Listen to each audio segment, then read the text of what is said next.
گر قرآن ہی دل خانہ ویران ہے۔ آئیے طلبہ ہم دیکھتے ہیں کہ سوال ہیں شب کی خاکہ مکمل کیجیے۔ دل میں گر قرآن ہی دل خانہ ویران ہے، فرقت قرآن گویا۔ السلام علیکم ورحمۃ اللہ۔ عزیز طلبہ آئیے ہم دیکھتے ہیں خاکہ۔ خاکہ میں جو ہے ہم کو اللہ تعالیٰ کی صفات لکھنی ہے اور ربائی میں جو صفات بیان کی گئی ہے وہ ہم کو دیکھنا ہے۔ تو سب سے پہلے ہم لکھیں گے اس میں خلاق، جو مین عنوانات ہے اس میں لکھیں گے خلاق، اور اس کے بعد لکھیں گے بخشندہ۔ تو خلاق یعنی تخلیق کرنے والا، کیا تخلیق کیا ہے اللہ نے، کیا چیز بنایا ہے۔ لکھیں گے ماہ اور ماہی یعنی کہ چاند اور مچھلی، اور آگے ہیں بخشندہ یعنی بخشنے والا، عطا کرنے والا، تو کیا چیز عطا کیا ہے، تو ہم لکھیں گے تاج اور تخت۔ اس طرح سے ہمارا یہ خاکہ جو ہے مکمل ہوا، بالکل ہو بہو اسی طرح سے خلاق، تخلیق کرنے والا، ماہ ماہی، اور بخشندہ تاج تخت۔ اس طرح سے یہ خاکہ بھی ہو بہو اس طرح سے ہی تھا، تھوڑا سا مختلف تھا، ہمارا یہ خاکہ بھی مکمل ہوتا ہے۔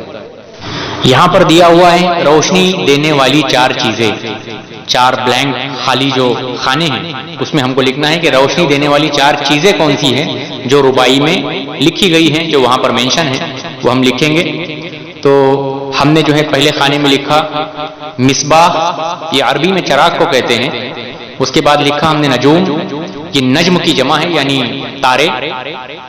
اسی طرح ہم یہاں پر آئیں گے نیچے، تو یہاں پر ہم نے لکھا آفتاب یعنی کہ سورج، اور ادھر لکھا مہتاب یعنی کہ چاند۔ اس طرح سے یہ خاکہ بھی ہمارا مکمل ہوا۔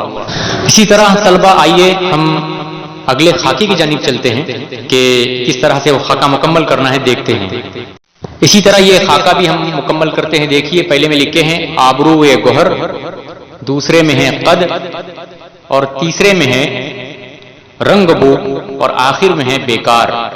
اس طرح سے اس خاکے کو آپ دیکھ کر کے جو ہے مکمل کیجئے۔ الحمدللہ ہمارا یہ خاکہ بھی جو ہے کمپلیٹ ہوا۔ یہاں پر اگلا سوال ہے کہ ربائی کی تعریف بیان کیجئے۔ تو ربائی کی جو تعریف ہم لکھ رہے ہیں، جواب دیکھیے گا کہ لفظ ربا، ربا کے معنی ہے رے بے عین، ربا کے معنی ہے چار، اور ربائی میں بھی چار مصرے ہوتے ہیں۔ چونکہ ربا جو لفظ ہے یا ربا جو لفظ ہے وہ آ جائے تو سمجھ لینا کہ چار کی بات ہو رہی ہے۔ یہی رے بے عین کو اگر شروعات میں میم لگا دیا جائے تو مربع ہو جاتا ہے، جس کے معنی چار ضلعوں والی شکل کے ہوتے ہیں۔ تو جواب پر آئیے، جواب پر آپ جو ہے ذہن کو مرکوز رکھیے۔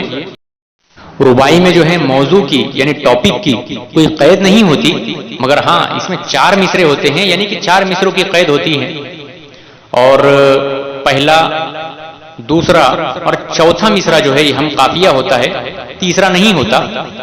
اور یہ چوتھے مصرے میں جو ہے مکمل ربائی کا خلاصہ اور نچوڑ ہوتا ہے۔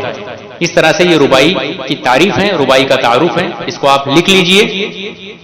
اور یہ جو تحریر ہے ربائی کا جو جواب ہے، اس کو آپ بالکل کنسنٹریٹ کے ساتھ ذہن کو مرکوز کرتے ہوئے اس کو بار بار پڑھیے، سمجھیے، اور اس کو خوشخطی کے ساتھ اپنی بیانوں میں لکھ لیجیے۔